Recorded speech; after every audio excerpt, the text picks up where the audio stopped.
உங்களுக்கு பிடிச்ச வசனம் சொல்லணும். எனக்கு பிடிச்ச வசனம் வந்து உபாகம் 31:6 கர்த்தர் உன்னை விலகுவதும் இல்லை, ஒரு பொழுது உன்னை கை விடுவதும் இல்லை. எனக்கு அதான் ரொம்ப பிடிச்ச வசனம் எப்பவுமே. Good good sir. நீங்க? எனக்கு பிடிச்ச வசனம் என்னன்னா Matthew 21:22 if you have faith you will receive whatever you pray for. அது எனக்கு ஃபெய்த்ல ஆண்டவர் எல்லாமே கொடுப்பாருன்னு சொல்லியிருக்கு. Good good. குட்டிமானி?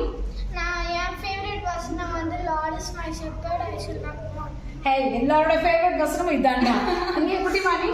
எனக்கு ஃபேவரட் வசனம் வந்து Psalm 34 I will bless the Lord at all times his praise shall continually be in my mouth. Okay okay. Madam உங்களுக்கு?